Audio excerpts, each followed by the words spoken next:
தேவனுடைய நாமத்திற்கு மகிமை உண்டாவதாக.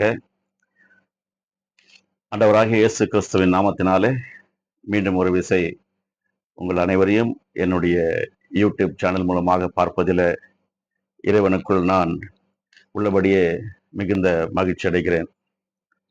வானத்தையும் பூமியையும் உண்டாக்கின சர்வ வல்லமையுள்ள தேவனுடைய நாமத்தை குறித்து, அவருடைய வார்த்தையை குறித்து, அவருடைய வழிகளை குறித்து தியானம் செய்வது, உபதேசிப்பது, இது எல்லாமே நம்ம அனைவருக்குமே மிகுந்த ஒரு தேவையான காரியமாக இருக்கிறது பிரியமானவர்களே. அதுல தான் நமக்கு எல்லாமே அடங்கி இருக்கிறது. அது அது அது அது நிமித்தமாக தொடர்ந்து பல வாரங்களாக இறைவனுடைய செய்தியை இறைவன் கொடுத்திருக்கிற பரிசுத்த ஆவியானவருடைய வெளிப்பாடோடு கூட நிறைய காரியங்களை உங்களோட கூட நான் பகிர்ந்து கொண்டு வருகிறேன். போதிக்கிற எனக்கும் மிகுந்த ஆறுதலும் மிகுந்த சந்தோஷமும் பலனும் உற்சாகமும் கிடைக்கிறது. அதற்காக நான் இறைவனை மென்மேலும் நான் ஸ்தோத்தரிக்கிறேன். கடந்த சில பாகங்களாக, அதாவது முதல் 2 பாகங்களை நாம் நல்ல தீர்மானங்களை எடுக்க பழகுங்கள் என்ற தலைப்பிலே தியானம் செய்து வந்தோம். இன்று அதனுடைய தொடர்ச்சியாக பாகம் 3 நாம் தியானம் செய்ய இருக்கிறோம். நல்ல தீர்மானங்களை எடுக்க பழகுங்கள். இது வந்துட்டு ஒரு ட்ரைனிங் மாதிரி. நம்ம இந்த உலகமே ஒரு ட்ரைனிங் சென்டர் மாதிரி இருக்கு. நல்லா வெல் ட்ரைன்டு பீப்புள் வந்துட்டு நல்லா ஷைன் பண்ண முடியும் அவங்களுடைய வாழ்க்கையில. அவங்க எந்த ஃபீல்டில் இருந்தாலும் சரி நல்லாவே ஷைன் பண்ணலாம். அது எல்லாருக்கும் தெரிஞ்ச வித்தவுட் ப்ராப்பர் ப்ராக்டிஸ் ட்ரைனிங் வந்துட்டு எந்த வித் பெரிய சொதப்பலாம் கொலாப்ஸ்ல போய் முடியும். அதனால இறைவன் நமக்கு கொடுத்திருக்கிற அவருடைய உபதேசங்களின்படி நாம் பழகுவோம். அவருடைய வார்த்தையை கொண்டு பழகுவோம். அடிக்கடி சொல்வது உண்டு, உற்பத்தியாளருக்கு மட்டும்தான் உற்பத்தி செய்யப்பட்ட அந்த பொருட்களை எப்படி பயன்படுத்த வேண்டும் என்ற தரிசனம் இருக்கும், கரிசனை இருக்கும், அக்கறை இருக்கும். இதையெல்லாம் உடைய தேவன் தான் நம்மை உருவாக்கின சர்வ வல்லமுள்ள தேவன். ஓகேங்களா? ஒரு விஷயத்தை உங்ககிட்ட நான் சொல்லணும்னு ஆசைப்படுறேன். முதலாவது, நமக்கு நம்முடைய வாழ்க்கையில குழந்தை பருவத்திலிருந்து இப்போது வரைக்கும் நமக்கு யாராகிலும் ஒருத்தரை பார்த்தா, முகத்தை பார்த்தா நம்மளுக்கு பிடிக்கும். அவங்களோட கூட பேசினா கொஞ்சம் பிடிக்கும். அவங்களோட கூட ஒரு டீ சாப்பிட்டா அது கொஞ்சம் பிடிக்கும். அவங்களோட ஊர் சுத்தினா கொஞ்சம் பிடிக்கும். இப்படி ஆயிரம் நிறைய பேர், ஆயிரக்கணக்கான பேர் நம்மளோட கூட பழகி இருந்தாலும் இது வரைக்கும் யாராவது ஒருத்தர் நம்முடைய மனசுல நிற்பாங்க இல்லைங்களா? அவங்கள அடிக்கடி நம்ம ஞாபகப்படுத்தி பார்ப்போம்.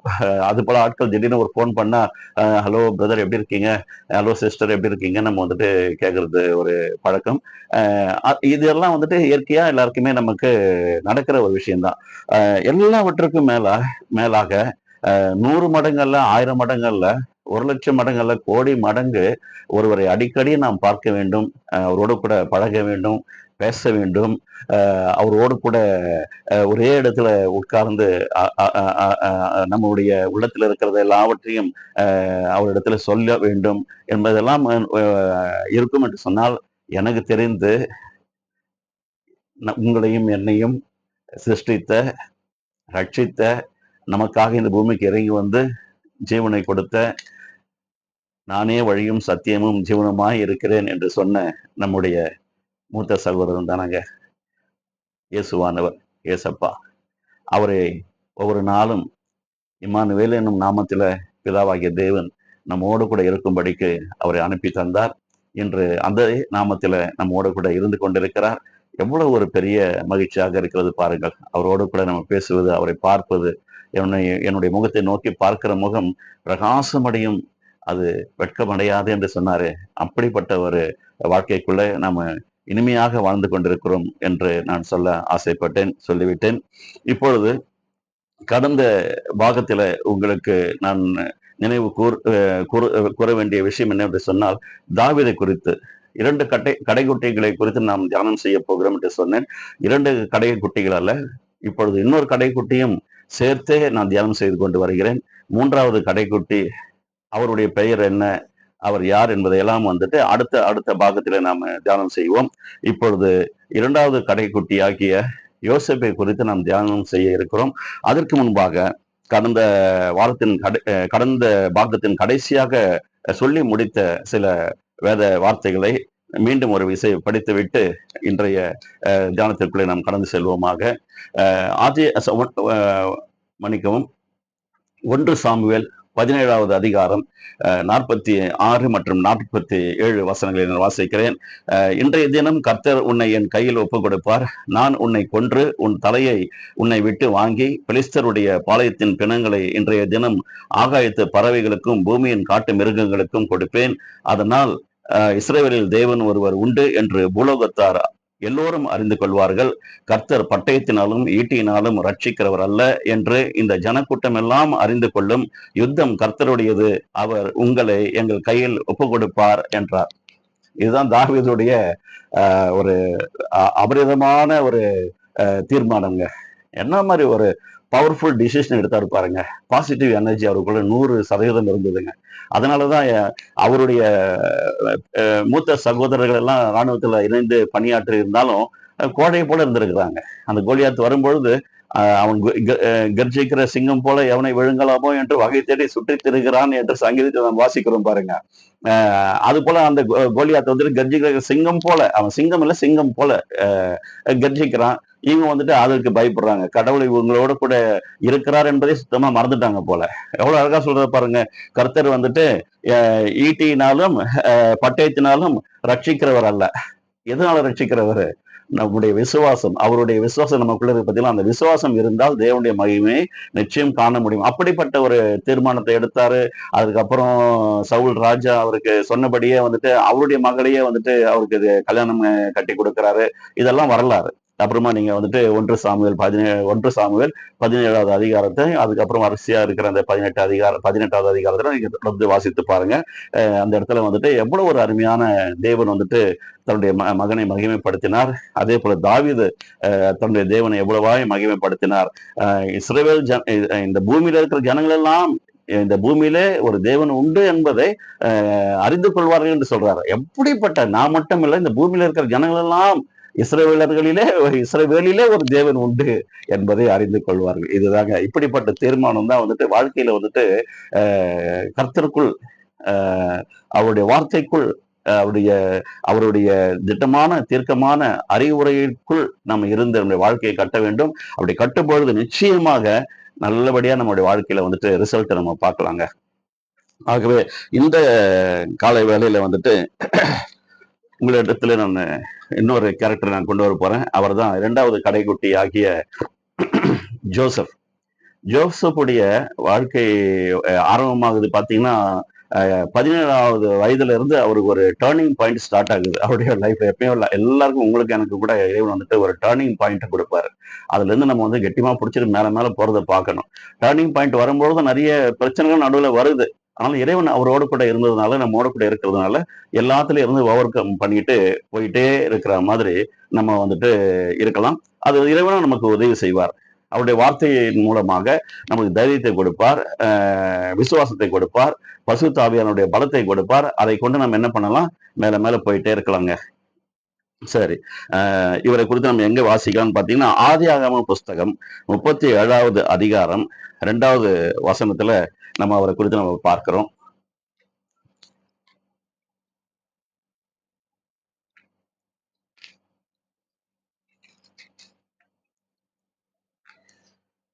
ஆதியாகம புஸ்தகம் அதிகாரம் 37 வசனம் 2. யாக்கோபுடைய சந்ததியின் வரலாறு அப்படின்னு சொல்லப்பட்டிருக்கு. யோசேப்பு 17 வயதிலே தன் சகோதரருடனே ஆடுகளை மேய்த்து கொண்டிருந்தார் என்று ஆரம்பமாகிறது. பாருங்க, 2 கேரக்டர். அதாவது டேவிடுடைய வாழ்க்கையில அவர் தான் கடைக்குட்டி, 8வது மகனா பிறக்கிறாரு. யோசேப்புடைய குடும்பத்துல யாக்கோபுடைய 11வது மகன். இவருக்கு அப்புறம் ஒரு சின்ன தம்பி இருக்கிறாரு, அவருடைய பேர் வந்துட்டு பெஞ்சமின். ஆனா யோசேப்பு மேல யாக்கோபுக்கு வந்துட்டு அவங்க அப்பாவுக்கு வந்து சரியான ஒரு மகிழ்ச்சி. செல்ல பிள்ளையை போல அவர் பார்த்திருக்கிறார். பல வர்ணமான உடைகள் எல்லாம் அவருக்கு வந்துட்டு செய்வித்து உடுத்தி பார்த்து மகிழக்கூடிய ஒரு தகப்பனாக அவருடைய தகப்பன் யாக்கோபு இருந்தார். சரி, இது மாதிரி நேரத்துல அவர் வந்து சொப்பனம் காணக்கூடிய ஒரு தாளந்தை பெற்றவரா இருந்தார். அந்த சொப்பனங்கள் எல்லாம் வந்து உங்களுக்கு எல்லாமே தெரிஞ்சிருக்கும். அதெல்லாம் நான் எடுத்து படித்து வாசிக்கணும்னு சொன்னா நிறைய நேரம் ஆகும். ஒரு ரத்தின சுருக்கமா ஷார்ட் அண்ட் ஸ்வீட்டா சில விஷயங்களை மட்டும் சொல்லிடுறேன். அப்போ அந்த கனவு காணும்பொழுது தகப்பன் கிட்டயும், தாய் கிட்டயும், தன்னுடைய மூத்த சகோதரர்கள்கிட்டயும் வந்துட்டு இது போல நான் கனவு கண்டேன் அப்படின்னு சொல்லும்பொழுது, "நீ என்ன சொப்பனக்காரனா? ஒரு காலத்துல வந்து நாங்கலாம் வந்துட்டு உனக்கு வந்து நாங்க கீழ்ப்படிஞ்சு இருக்கணுமா? நாங்க வந்துட்டு உன்னுடைய சேவகர்கள் போல, வேலையாட்கள் போல நாங்க இருப்போமா? நீ தான் எங்களெல்லாம் வந்துட்டு ஆதிக்கம் செய்வியா? ரூல் பண்ணுவியான்றது போலலாம் அவங்க கேட்கறாங்க. ஒரு ஜெலஸ் ஒண்ணு ஃபார்ம் ஆகுது. இந்த ஜெலஸ் ஃபார்ம் ஆனதுனால, அந்த குடும்பத்தில அந்த மூத்த சகோதரர்கள் எல்லாருமே என்ன பண்றாங்க கேட்டீங்கன்னா, ஆ அவர குறித்ததான ஒரு எரிச்சல் அடையறாங்க. எரிச்சல் அடையறாங்க. இந்த நேரத்தில பார்க்கும் பொழுது, அவங்க ஆடுகள மேய்க்க புறப்பட்டு போறாங்க. தாவீத எப்படி தன்னுடைய சகோதரர்களை விசாரித்து வரும்படி தாவீதுடைய தகப்பன் ஈசாய் என்ன செய்தாரு, கையில வந்துட்டு உணவுப் பொருட்கள்லாம் குடுத்து, "போய் நலம் விசாரிச்சுட்டு வாப்பா, யுத்தம் நடந்துகிட்டு இருக்குது. எப்படி இருக்கிறாங்க? கொஞ்சம் கேட்டு எனக்கு தகவல் கொண்டு வா" அப்படின்றாரு. அதே மாதிரி தான் இவங்க ஆடு மேய்க்கல் போறாங்க. இந்த கடைக்குட்டியாகிய யோசேப்பிடத்துல அவருடைய தகப்பன் யாக்கோபு என்ன பண்றாரு, சாப்பிடுவதற்கு உணவுப் பொருட்கள்லாம் குடுத்து அனுப்புறாரு. போயிட்டு நலம் விசாரிச்சுட்டு எங்க இருக்கிறாங்க, எந்த இடத்துல மேய்ச்சு கொண்டிருக்கிறாங்க என்ற தகவலாம் கேட்டு வாங்கன்றார். இந்த விஷயமா அவர் போகும்பொழுது தூரத்துல இருந்தே பார்க்குறாங்க. ஏதோ சொப்பனக்காரன் வருகிறான் என்று சொல்லிட்டு, அவர வந்துட்டு தீர்த்து கட்டணும். அதாவது அவரை கொலையே பண்ணணும்னு சொல்லி முடிவு பண்ணிட்டாங்க. முடிவு பண்ணிட்டு அவர் கிட்ட வராரு. ரொம்ப இன்னசென்ட்டா வராரு பாருங்க. தாவீது எப்படி இன்னசென்ட்டா போம்போது, "எ உனக்கு எவ்வளவு ஒரு தைரியம் இருந்தா இது போலலாம் நீ பண்ணுவ? அப்பாவுடைய ஆடுகள்லாம் மேய்க்காம எங்கள வந்து பார்க்க வந்திருக்கிறியா?" அப்படின்னு சொல்லிட்டு ஏளனமா பேசுனாங்க. அதே மாதிரி இவரும் வந்துட்டு நலம் விசாரிக்க போறாரு. நல்ல தகவல கொண்டு போயிட்டு அப்பாட்ட சேகரிக்கணும். வராரு. ஆனா திட்டம் போடுறாங்க. என்ன பண்ணணும்? அவர வந்துட்டு அ கொலை பண்ணணும் அப்படின்னு சொல்லிட்டு பிளான் பண்ணிட்டு கடைசியில என்ன பண்றாரு அவங்களுக்குள்ள பேசிட்டு எதுக்கு அவனுடைய ரத்தப்பழி நமக்கு வரணும் இங்க இருக்கிற ஒரு கிணத்துல பாழடைஞ்சு கிணத்துல தூக்கி வீசிடுவோம் சொல்லிட்டு தூக்கி வீசுறாங்க. தூக்கி வீசுனதுக்கு அப்புறம் திரும்ப வந்துட்டு என்ன நடக்குது, அந்த இடத்துல வந்துட்டு எகிப்துக்கு போகிற அந்த வியாபாரிகள் வந்துட்டு இஸ்மவேலர்கள் வந்துட்டு அந்த வழியா போயிட்டு இருக்கிறாங்க. போகும்பொழுது இந்த யோசேப்பு என்ன பண்றாங்க, ஒரு வழியா அவரை கொலை பண்ண வேண்டாம், இவருக்கு ஒரு அடிமை போல வித்துருவோம் அப்படின்னு சொல்லிட்டு அவருக்கு விக்கிறாங்க. அதுவும் 20 வெள்ளி காசுக்கு வந்துட்டு விற்கிறதா பைபிள்ல வந்து ரெக்கார்ட் பண்ணப்பட்டிருக்கு. இதெல்லாம் அந்த 17 வயசுல நடக்கிற ஒரு காரியம். ஒரு அடிமையை போல அவரு வந்துட்டு எகிப்து தேசத்துக்கு போறாருங்க. போன இடத்துல அந்த எகிப்து ராஜாவுடைய அரண்மனையில இருக்கிற தளபதி அ போர்த்திபரர் என்று சொல்லப்படுகிற அந்த தளபதி வசம் அவரை ஒப்படைக்கிறாங்க.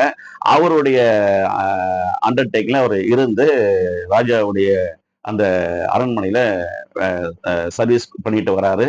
அவர் நிமித்தம் யோசேப்பின் நிமித்தம் அந்த எகிப்து தேசத்துல அந்த அந்த அரசாங்கத்துல இருக்கிற எல்லா இடங்களிலும் இவர் நிமித்தம் கர்த்தர் என்ன பண்ணார், கர்த்தர் யோசேப்போடு கூட இருந்தார் அப்படின்னு நம்ம பார்க்கிறோம். அருமையான வசனம் பாருங்க, கர்த்தர் யோசேப்போடு கூட இருந்தார். 37 37வது அதிகாரத்துல நம்ம பார்க்கிறோம். 39:2 பார்க்கிறோம். கர்த்தர் யோசேப்போடு கூட இருந்தார், அவர் காரிய சித்தியுள்ளவராய் இருந்தார் சொல்லிட்டு அவர் நிமித்தம் யோசேப்பு நிமித்தம் இறைவன் என்ன பண்றாரு, எகிப்து தேசத்தை ஆசீர்வதிக்க ஆரம்பிச்சிட்டார். இதை ராஜா பார்க்கிறான். இந்த மனுஷன் ஒரு ஒரு இந்த இந்த இந்த இந்த இந்த இளவயது மகன் வந்துட்டு ஒரு அடிமை போல இந்த இடத்துல வராரு. இவர் நிமித்தம் நம்மளுடைய தேசத்துல இவ்வளவு ஆசீர்வாதம் வருது சொல்லிட்டு ராஜா வந்துட்டு அவர் மேல வந்துட்டு ஒரு அக்கறை செலுத்துறார். இதுதாங்க வரலாறு. இப்படி இருக்கிற நேரத்துல ஒரு திடீர்னு பாத்தீங்கன்னா நல்லா வளர்ந்துட்டு வந்துட்டு இருக்கிறாரு, நல்ல ஆசீர்வாதத்தோட இருக்கிறாரு. அண்ணன்காரங்க துரோகம் பண்ணாலும் அந்த தீமையை எல்லாம் நன்மையாக மாற்றுகிற கர்த்தர் என்ற வார்த்தையின்படி அண்ணன்மார்கள் தவறு செய்தாலும் தீமை செய்தாலும் இறைவன் யோசேப்பை படைத்த இறைவன் அவருக்கு கூட இருந்து அவருடைய கண்களை கிருபை கொடுத்துட்டார். என்ன நடக்குது, அரண்மனையில எல்லாமே சில வசனங்கள்லாம் சொல்லப்பட்டிருக்கு. ராஜாவுடைய போஜனத்தை தவிர, ராஜாவுடைய மனைவியை தவிர மீது எல்லாமே அவர் கையில பவர் கொடுத்துட்டாரு எகிப்து ராஜா. இதில் இனி நீதான் ஒரு தளபதி மாதிரி இருக்கிறார். மன்னருக்கு அடுத்த ஸ்தானத்துல யோசேப்பு இருக்கிறார். ஒரு 29 30 வயது ஆகிற அந்த நேரத்துல ராஜாவுடைய மனைவியே என்ன பண்றாங்கன்னா ஒரு கட்டத்துல அவர் மிகுந்த சௌந்தரியமும் அழகும் வயதும் உள்ள ஒரு வாலிபனாக தோன்றினதுனால ராஜாவுடைய மனைவிக்கு யோசேப்பின் மேல கண் போட்டால் என்று பார்க்கிறோம். ஒவ்வொரு சமயமும் யாரும் இல்லாத நேரத்துல நம்முடைய யோசேப்பு மேல அந்த ராஜாவுடைய மனைவி என்ன பண்றாங்க, கண் போடுறாங்க. கண் போடுறது மட்டும் இல்ல, என்ன செய்யறாங்க கேட்டீங்கன்னா 39வது அதிகாரம், ஆதியாகமம் 39 அதிகாரம் 7, 8, 9 வசனங்களை நான் வாசித்து விடுகிறேன். சில நாள் சென்ற பின்பு அவனுடைய எஜமானின் மனைவி யோசேப்பின் மேல் கண் போட்டு என்னோடே சயனி என்றாள். அவனும் தன் எஜமானுடைய மனைவியின் சொல்லுக்கு இணங்காமல் அவளை நோக்கி, இதோ வீட்டிலே என்னிடத்தில் இருக்கிறவைகளில் யாதொன்றை குறித்தும் என் ஆண்டவன் விசாரியாமல் தமக்கு உண்டான எல்லாவற்றையும் என் கையில் ஒப்பித்திருக்கிறார். இந்த வீட்டிலே என்னிலும் பெரியவன் இல்லை. நீ அவருடைய மனைவியாக இருக்கிறபடியால் உன்னை தவிர வேறு ஒன்றையும் அவர் எனக்கு விலக்கி வைக்கவில்லை. இப்படி இருக்க நான் இத்தனை பெரிய பொல்லாங்கு உனக்கு உடன்பட்டு தேவனுக்கு விரோதமாக பாவம் செய்வது எப்படி? வாலிப இச்சைக்கு விலகி ஓடுங்கள்னு சொல்லிட்டு பவுலடிகள் சொல்லுவார். தீமோத்தேயுக்கு எழுதின நிருபத்துல வந்துட்டு, லெட்டர்ல வந்துட்டு வாலிப இச்சைக்கு விலகி ஓடுங்கள் அப்படின்னு சொல்லுவாரு. அந்த காலத்திலேயே நம்முடைய முற்பிதாவாகிய யோசேப்பு இப்படிப்பட்ட ஒரு சூழ்நிலை வரும்பொழுதும் அவர் பாருங்க அதற்கு உடன்படாம இறைவனுக்கும் தாவீதும் அப்படிதான் தன் கரவலாடுகளின் பின்பாக போகும்பொழுது தேவனை மகிமைப்படுத்தி கொண்டு போனவர். தன்னுடைய தகப்பனுக்கும் தனக்கு ஒப்புவிக்கக்கூடியவர். சரியான நியாயமுள்ள ஒரு மனுஷனாக அவர் வாழ்ந்தது படினாலதான் இறைவன் வந்துட்டு என்னுடைய தாசனாகிய தாவீதை கரவலாடுகளின் பின்பாக செல்லும் பொழுது நான் அவரை தேடினேன், கண்டுபிடித்தேன்னு சொல்றாரு. அதே மாதிரிதான் யோசேப்புடைய உண்மையும் உத்தமத்தையும் பார்க்கும் பொழுது இயேசுவானவர் எப்படி பரிசுத்தமா இந்த பூமியில வாழ்ந்தாரோ அதே போல பழைய ஏற்பாடு காலத்துல யோசேப்பு என்னும் நம்முடைய முற்பிதாவும் பரிசுத்தமாக வாழ்ந்திருக்கிறாருங்க. ராஜாவுக்கும் என்னுடைய இறைவனுக்கும் நான் எப்படி துரோகம் செய்வேன் அப்படின்னு சொல்லிட்டு ஓடுறாரு.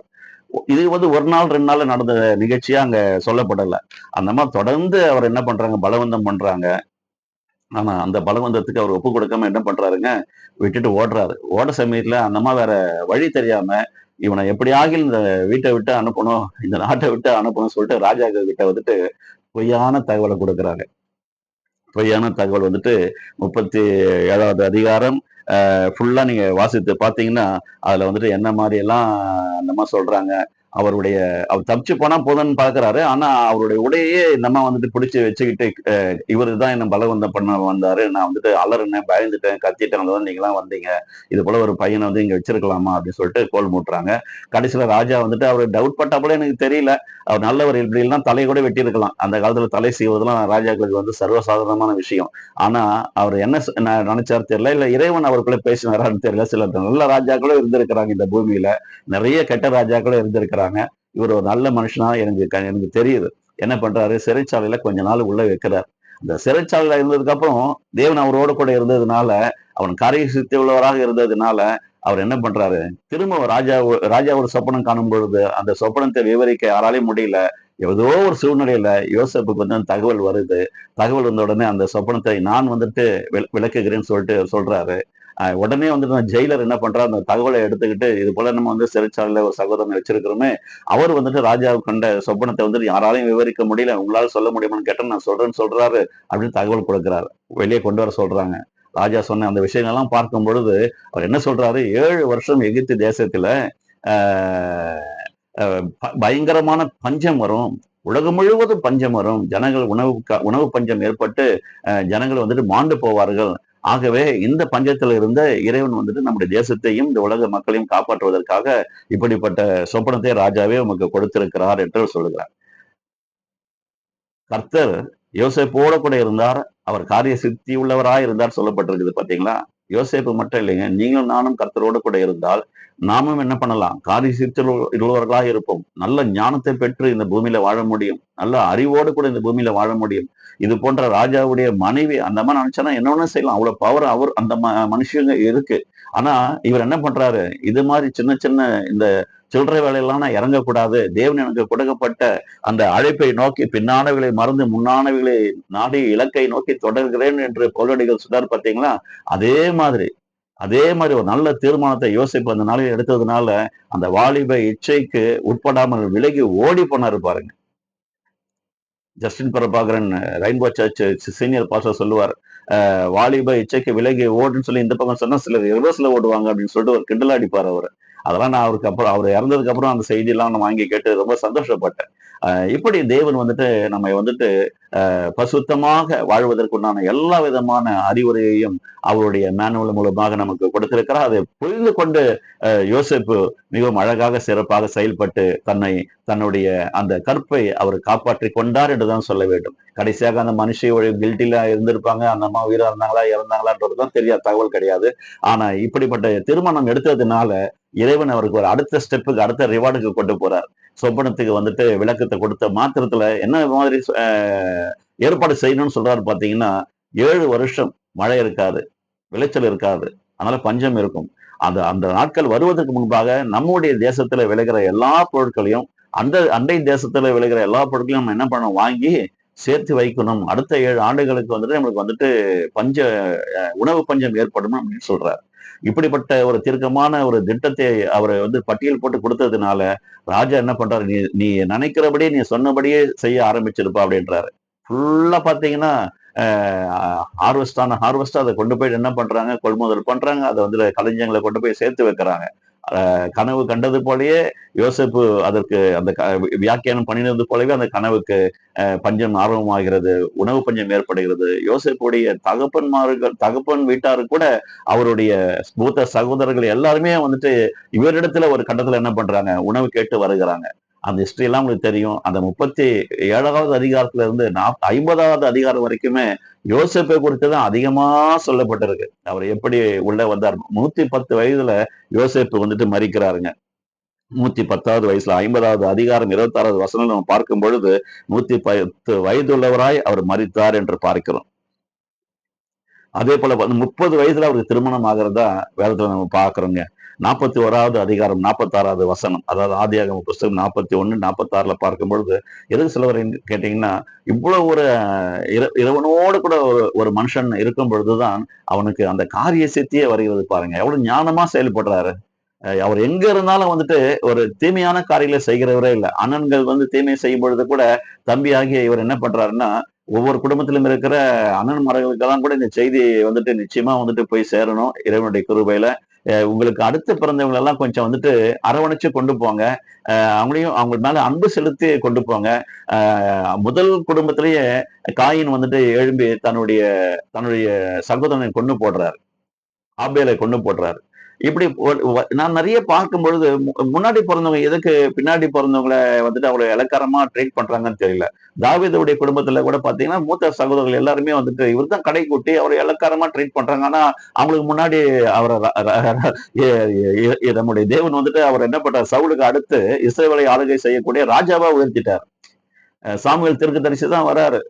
இவர் ஆடு மேய்ச்சல் வீட்டுக்கு வர வரைக்கும் அவர் உள்ள உட்கார்ந்து வெயிட் பண்றாரு. அபிஷேகம் பண்ணணும். ஆனா இவங்களான்னு அவங்க அப்பா கேட்கிறாரு. ஈசாய் கேட்கிறாரு. இவங்கலாம் இல்ல. இன்னொருத்தர் வரணும் அப்படின்னு கேட்கும் பொழுது தாவீது கடைசியா வராரு. அபிஷேகம் பண்றாரு. இவர் தான் அப்படின்னு சொல்லிட்டு இறைவனால் தேர்ந்தெடுக்கப்பட்டு இஸ்ரவேல் தேசத்தை ஆளக்கூடிய ஒரு ராஜாவாக மாறுறாரு. அதே போல அபிஷேகம் பாருங்க. கடைசியா பிறந்த இந்த கடைக்குட்டி யோசேப்பும் இதே போல இளக்காரமா நடத்தப்பட்டும், ராஜாவுடைய மனைவியால வந்துட்டு கீழ்வெட்டாக நடத்தப்பட்டும் அவர் என்ன செய்யறாருங்க, எதுக்குமே வந்து இடம் கொடுக்காம தான் செட் பண்ண அந்த கோல் இலக்கை நோக்கி தொடர்ந்து பயணிக்கிறாரு. பின்னானவர்களை மறந்து முன்னானவர்களை நோக்கி இலக்கை நோக்கி பயணம் செய்கிறார். அவருக்கு வெற்றி மேல வெற்றி கிடைச்சிட்டே இருக்குதுங்க. ஒரு வெற்றில 2 வெற்றில கடைசியா எகிப்துல வந்துட்டு அவர் திருமணம் முடிந்த பிறகு ராஜா தன்னுடைய ரதத்தை கொடுத்து அனுப்புறார். ராஜ வஸ்திரத்தை போட்டார். ராஜாவுடைய அந்த அதிகாரம் நிறைந்த அந்த மோதிரத்தை அவருக்கு போடுகிறார். தண்டனம் அடித்து அவருக்கு முன்னாடி பெரிய பேண்ட் மியூசிக் போயிட்டு இருக்குது. புடைசூழ ரதங்களும் குதிரை வீரர்களும் புடைசூழ அவ்வளவு பெரிய ஒரு ஹானர் பாருங்க. இப்படி எதற்காகனா நல்ல தீர்மானங்களை எடுக்கும் பொழுது நிச்சயமாக நம்ம கீழே இருக்கவே மாட்டோங்க. மேல வந்துருவோங்க. 33 வருஷமா இறைவனுக்குள்ள அவர் கொடுக்கப்பட்டிருக்கிற உபதேசங்களுக்குள்ள நான் வந்துட்டு மேக்சிமம் வந்துட்டு இப்படிதான் செய்யணும், இப்படிதான் வாழணும்னு சொல்லி நிறைய கோலை செட் பண்ணி பிளான்ஸ் வந்துட்டு ஏ, பி, சின்னு செட் பண்ணி இன்னைக்கு இந்த அளவுக்கு வந்து நிக்கிறோங்க. இதுக்கப்புறம் என்னுடைய வாழ்க்கையினுடைய தொடர் பயணம் இப்படிதான் இருக்கும். இறைவனுடைய வார்த்தைகளை வந்துட்டு தொடர்ந்து கொடுத்துக்கிட்டே இருப்பேன்.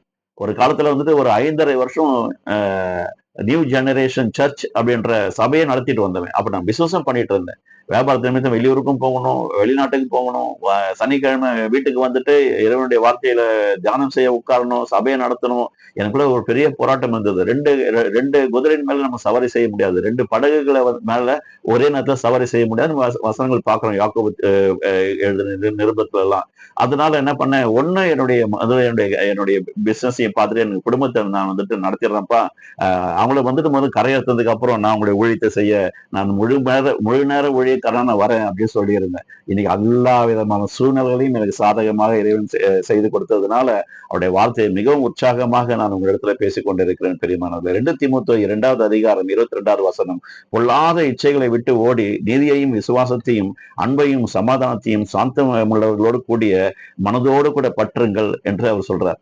இப்படிப்பட்ட ஒரு பொல்லாத இச்சையை விட்டு அந்த நாளில் அவர் ஓடினதுனால இன்னைக்கு என்ன மாதிரி ஒரு ஒரு கௌரவம் பாருங்க இறைவனால அவருக்கு கிடைச்சிருக்கு. அதே மாதிரி தன்னுடைய தேசத்துல இருக்கிற மக்களை மட்டும் அவர் உணவு பஞ்சத்துல இருந்து காப்பாத்தலைங்க. அந்த தேசத்தை எகிப்து தேசத்தை சுற்றிலும் இருக்கிற மற்ற எல்லா நெய்பர் கண்ட்ரியையும் அங்க இருக்கிற மக்களுக்கு தேவையான உணவுகளையும் யோசேப்பின் மூலமாக அவர் சேகரித்து வைத்து சேமித்து வைத்த சேமிப்பு என்பது ஒரு நல்ல பழக்கங்க.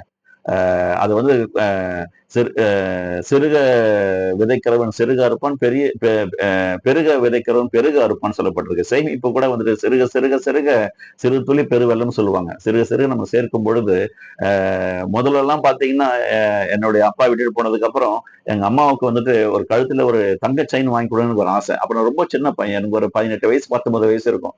பேங்க்ல என்ன பண்ணுவேன்னு கேட்டீங்கன்னா இந்தியன் பேங்க்ல என்னுடைய சேவிங்கை வந்துட்டு கொஞ்சம் கொஞ்சமா கொஞ்சம் கொஞ்சமா ₹50, ₹100, ₹200, ₹500 சேர்த்து வச்சு ஒரு தொகை வந்ததுங்க.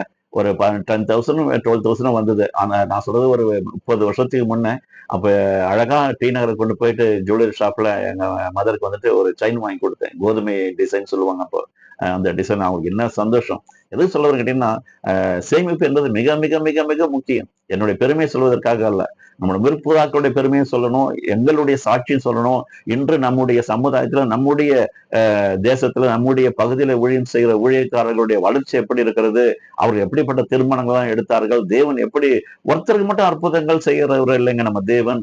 நம்ம எல்லாரும் அவருடைய கண்ணின் மணிகளைப் போல இருக்கிறோம். எல்லாருக்கும் கொடுத்திருக்கிற வாக்குத்தத்தம். நீ கீழாக இருக்க மாட்டாய்னா கீழாக இருக்க மாட்டோம். மேலா இருப்பாய்ன்னு சொன்னா மேலாதாங்க இருப்போம். வாலா இருக்க மாட்டாய்னா வாலா இருக்க மாட்டோம். நம்ம தலையாய் தான் இருப்போம். இப்படி அவர் வந்துட்டு ஒருத்தர் 2 பேரை மட்டும் தூக்கி வச்சு கொஞ்சறவர் இல்லைங்க. உங்களையும் என்னையும் எல்லோரையும் என்னன்னா ஒண்ணே ஒண்ணு அவர் எழுதி கொடுத்திருக்கிற அவருடைய பசுத்த வேதாகமம். அதுதான் நமக்கு கைடு. அதுதான் நம்மள வந்துட்டு அந்த வசனங்கள் தான் நமக்கு மேனுவல். இன்னைக்கு கூட ஒரு சில விஷயங்கள் நான் வந்துட்டு தேடிட்டு இருக்கிறேன். எப்படி இதை ரிமூவ் பண்றது தெரியலையே அப்படின்னு. அவங்க கொடுத்த அந்த டிஸ்கிரிப்ஷன் நான் வந்துட்டு மிஸ் பண்ணிட்டேன். ஒரு சின்ன டிவைஸ். யாரோ ஒருத்தர் ஹெல்ப் அது தெரிஞ்சவங்க கிட்ட போய் நம்ம ஹெல்ப்புக்காக போய் நிக்க வேண்டியதா இருக்கு. இப்படி நம்முடைய இந்த ஆவி ஆத்மா சரீரம் அடங்கியிருக்கிற இந்த மனுஷன் இந்த மனுஷனுடைய வாழ்க்கை நல்லபடியா நடக்கணும், நல்ல முன்னேறணும், நல்ல ஷைன் ஆகணும், நம்ம தொட்டதெல்லாம் துளங்கணும், நம்ம இன்னும் மேல மேல மேல மேல போகணும். இறைவனுடைய நாமம் அப்பதாங்க மகிமைப்படும். நம்ம வந்துட்டு ஒண்ணுமே இல்லாம ஒரு பிச்சைக்காரர்களை போல சன்னியாசி போல நல்ல உடைகள் இல்லாம நல்ல நல்ல ஒரு ஒரு சூழ்நிலைகள் நமக்கு இல்லாம நம்ம வந்துட்டு சபைக்கு போய் என்ன பயன் சொல்லுங்க பார்ப்போம். கல்யாண வீட்டுக்கு போகும்பொழுது எவ்வளவு பேர் ஜொலிச்சுட்டு வராங்க. சபைக்கு போகும்போது நம்ம எல்லாம் வந்துட்டு ஜொலிக்கணுங்க. நம்மளாம் வந்து little stars on this earth. இறைவன் படைத்த ஸ்டார்ஸ் வந்து ஸ்கைல இருக்கு. அடுத்த ஸ்டார்ஸ் யாருன்னா நீங்களும் நானும் தான். ஆகவே உண்மையான தேவனை பற்றி கொண்டிருக்க நாம வந்துட்டு நிச்சயமா வந்துட்டு இன்னும் மேல மேல உயரணும்னு தேவன் விரும்புகிறார். இந்த விஷயங்கள் எல்லாம் நம்ம என்ன பண்ணணும்னு கேட்டீங்கன்னா மனசுல தீர்க்கமா வச்சிருக்கணுங்க. பாருங்க யாத்திராகம புஸ்தகம் 20வது அதிகாரம் 17வது வசனத்துல இப்படியா சொல்றது கடைசி கட்டளை. பிறனுடைய வீட்டையாகிலும் பிறனுடைய மனைவியாகிலும் அவர்களுடைய வேலைக்காரர்களாகியும் வேலைக்காரிகளாகியும் யாதொன்றையும் இச்சையாது இருப்பாயாக. இந்த 10வது கட்டளை 10 கட்டளை கொடுத்தார் மோசே கிட்ட நம்முடைய தேவன். அந்த 10வது கட்டளையை பாருங்க. இதெல்லாம் நல்லா படிச்சு வச்சிருந்திருக்கிறார் நம்முடைய யோசேப்பு. அவரை வந்துட்டு அந்த காலத்துல இயேசு 2025 வருஷத்துக்கு முன்னாடி பிறந்தவர் நம்முடைய மூத்த சகோதரன் இயேசு. ஆனால் யோசேப்புக்கு முன்னாடி பிறந்தவர். இதான் சொன்னார் பாருங்க, இவர் என்னுடைய நேசகுமாரன், இவர் மேல் நான் பிரியமா இருக்கிறேன். எல்லாருக்கும் முன்னாடி பிறந்தவர் நம்முடைய ஏசப்பா. அவர் தான் நமக்கு மூத்த சகோதரன். ஆனா ஏசப்பாய் போல ஒரு சுத்தமான ஒரு கேரக்டர் பழைய ஏற்பாடுல பார்க்க முடியும்னு சொன்னா நிறைய பேர் இருந்தாங்க. அதுல நம்பர் 1 பியூட்டிஃபுல் கேரக்டரைஸ்டு பர்சன் யாரு கேட்டீங்கன்னா ஜோசப் தாங்க. பாருங்க அந்த வசனத்தின்படியே அந்த ராஜாவுடைய மனைவி வந்துட்டு அந்த நாள்ல வந்து அவருடைய அந்த அந்த கற்பு என்ன இருக்கும்? பெண்களுக்கு மட்டுமா கற்பு இருக்கு, ஆண்களுக்கும் கற்பு இருக்கு. அந்த அவர் அந்த கற்பை இழக்காமல் பரிசுத்தத்தை காத்து கொண்டதுனால இறைவன் பார்த்தாரு பாருங்க. என்னுடைய மகன் யோசேப்புக்கு அவனுடைய குடும்பத்தில் பிறந்தவர்களே துரோகம் செய்தாலும் கொலை செய்ய வகை தேடினால் தப்பிக்க வைத்தார். ஒரு அடிமை போல விற்று போடுகிறார்கள். அந்த இடத்துல இறைவன் அவரோடு கூட இருந்ததுனால ராஜாவுடைய கண்களிலே தயவு பெற்றுக் கொண்டார். அவருடைய தளபதி போத்திபரால் வழங்கப்படுகிறார். அவருடைய கண்களை தயவு பெற்றார். சிறைச்சாலைக்கு போடப்படுறாங்க. செய்யாத ஒரு குற்றத்துக்காக. பாவம் செஞ்சா தப்பிச்சுக்கலாம் போல தெரியுது, புண்ணியம் செஞ்சா மாட்டிப்போம் போல தெரியுது. அப்படிதான் இருக்கு இந்த உலகத்துல நியதி. அவர் என்ன பண்றாரு? நான் வந்துட்டு நீதியின் தேவனை வணங்குகிறவன், நான் நீதியை தான் செய்வேன், நான் அநீதி செய்ய மாட்டேன், என்னுடைய ராஜா என் மேல வைத்திருக்க நம்பிக்கைக்கு நான் துரோகம் செய்ய மாட்டேன் என்று முடிவு எடுத்து ராஜாத்தியுடைய கையை உதறி விட்டு போனார். ஆனால் சீன் வேற மாதிரி மாறிடுச்சுங்க. அதெல்லாம் வாசித்தா நமக்கே அது அசிங்கமா இருக்கு. நீங்க வீட்டுல தனியா வாசித்து பார்த்துக்கங்க. இன்னைக்கும் இப்படிப்பட்ட சூழ்நிலைகள் இந்த நாட்டிலேயே இந்த உலகத்தில் நடந்துகிட்டு தான் இருக்கு. நம்ம தான் நம்முடைய பரிசுத்தத்தை காத்துக்க வேண்டியதா இருக்கு. மிகவும் ஜாக்கிரதை உள்ளவர்களாக இருந்தால் மட்டும்தான் இறைவனை நாம் தொடர்ந்து நோக்கி பார்த்தால் தான் நம்முடைய முகங்கள் பிரகாசம் அடையும். அதற்கு தான் இயேசப்பா காலைதோறும் இறைவனுடைய முதலாவது தேவனையும் அவருடைய ராஜ்யத்தின் நீதியும் தேடுங்கள், பிறகு இவையெல்லாம் உங்களுக்கு கூட கொடுக்கப்படும் சொன்னார். பாத்தீங்களா? தாவீதுக்கு கூட கொடுத்தாருங்க, யோசேப்புக்கு கூட கொடுத்தாரு. அவரும் ராஜா ஆயிட்டாரு, இவரும் ராஜா ஆயிட்டாருங்க. 2 பேருமே ராஜா, 2 பேருமே தளபதி. அவர்களுக்கு கீழே அவங்க அண்ணன்மார்கள்லாம் அந்த காலத்துல இவர் இலக்காரமா பார்த்தாங்க. இன்னைக்கு உயிர் பிச்சை கொடுப்பாரா நம்முடைய தம்பி அப்படின்னு கிட்ட வந்து நிக்கிறாங்க. அந்த அளவுக்கு தேவன் உங்க குடும்பத்துல நீங்க ஒரு ரோல் மாடலா இருக்க நீங்க தாங்க முயற்சி எடுக்கணும். நான் தான் முயற்சி எடுக்கணும். இப்படி எடுக்கும் பொழுது நிச்சயமா தேவன் பெரிய காரியங்களை செய்யக்கூடியவரா இருக்கிறாங்க. இன்னும் நிறைய காரியங்களை யோசிப்பை குறித்து பார்க்க வேண்டியது இருக்கு. நேரம் இப்பொழுது போதுமானதாக இல்லை. அடுத்த கடைக்குட்டி அவரை குறித்து நாம் தியானம் செய்ய இருக்கிறோம். அந்த தியானம் செய்யும் பொழுது யோசேப்புடைய இன்னும் இன்று விட்டிருக்கிற சில காரியங்களையும் உங்களுக்கு நான் சொல்லிவிட்டு அடுத்த பாகத்திற்குள்ளாக நான் வருவேன். நிச்சயமாக இந்த தேவனுடைய செய்தி இந்த காலை வேளையில உங்கள் ஒவ்வொருவருக்கும் ஆசீர்வாதத்தை கொண்டு வந்திருக்கும் என்று நான் நம்புகிறேன். தொடர்ந்து பெரிய காரியங்களை நம்முடைய தேவன் செய்வாராக. அவரை நோக்கி பார்ப்போம். பெரிய பெரிய காரியங்களை நம் மூலமாக இறைவன் செய்ய துடிதுடித்து கொண்டிருக்கிறார். யாரு அவருடைய கண் பூமி முழுவதும் தேடிட்டு இருக்குதுங்க. தேடி தேடி பார்க்கிறார். யார் என்னுடைய சத்தத்தை கேட்பான், யாரு என்னுடைய சித்தத்தை செய்வான் தேடுறாருங்க. நீங்களும் நானும் இருக்கிறோம் அப்பா. சாமுவேல் கிட்ட தேவன் பேசுறாரு, சாமுவேலே சாமுவேலே அப்படின்னு சொல்லிட்டு. ஏலிக்கு ஒரு சத்தமும் கேட்கல, ஆனா சாமுவேலுக்கு கேட்டது. கடைசியா 3வது முறை சத்தம் வரும்பொழுது ஏலி தாத்தா கிட்ட போயிட்டு சாமுவேல் கேட்கிறாரு. அவர் சின்ன குழந்தைல அந்த அம்மா வேண்டிக்கிட்டு கோயில விட்டுட்டு போயிட்டாங்க. அப்ப சொல்றாரு, ஏலி தாத்தா சொல்றாரு, இந்த முறை இறைவன் பேசினா இதோ அடியே நான் இருக்கிறேன்னு சொல்லுப்பா அப்படின்னு சொல்றாரு. அது மாதிரி ஒவ்வொரு மனுஷனோடும் கர்த்தர் என்ன பண்றாரு, கூட இருக்கிறார், தேடி கண்டுபிடிக்கிறார். அவருடைய வேலையை செய்யக்கூடிய வேலையாட்கள் நாம. அவருடைய கம்பெனில ஜாயின் பண்ணுங்க. நான் அவருடைய கம்பெனில போய் ஜாயின் பண்ணியாச்சு, நிரந்தரமா ஜாயின் பண்ணியாச்சு. இனி எனக்கு பிசினஸ்லாம் செகண்டரி திங் தான். அது ஆர்டர் வந்தா நான் செஞ்சு கொடுப்பேன், இல்லைன்னா ஃப்ரீயா இருப்பேன். அந்த அளவுக்கு ரொம்ப இறைவன் என்னெல்லாம் கொஞ்சத்துல உண்மையா இருந்தால் உன்னை அநேகத்தின் மேல் அதிகாரியாக வைப்பேன்னு சொன்னார். அதையெல்லாம் இந்த நாட்கள்ல என்னுடைய வாழ்க்கையில தனிப்பட்ட விதத்திலும் சொல்லுகிறேன், என்னுடைய குடும்பத்திலே சொல்லுகிறேன். என்னுடைய மனைவி பிள்ளைகள் எல்லாரும் சந்தோஷத்துடன் சமாதானத்துடன் தெய்வீக சுகத்துடன் பொருளாதார ஆசீர்வாதத்துடன் வெற்றி வாழ்க்கையை வாழ்ந்து கொண்டிருக்கிறோம். இப்படிப்பட்ட வாழ்க்கையை கர்த்தர் எதிர்பார்த்தார், அதை நிறைவேற்றிருக்கிறார். நான் பெற்ற இந்த சந்தோஷத்தை பெருக வையகம் என்ற ஒரே ஆதங்கத்தோடு கூட இறைவனுடைய செய்தியை உங்களுக்கு முன்பாக நான் பகிர்ந்தளித்திருக்கிறேன். நீங்கள் கேட்டிருக்கிறீர்கள், மகிழ்ச்சியாக இருக்கும் என்று நம்புகிறேன். நிச்சயமாக இன்னும் மேன்மேலும் இறைவன் பெரிய காரியங்களை செய்வாராக. அவருக்கே எல்லா துதி கன மகிமையை நாங்கள் செலுத்துகிறோம்.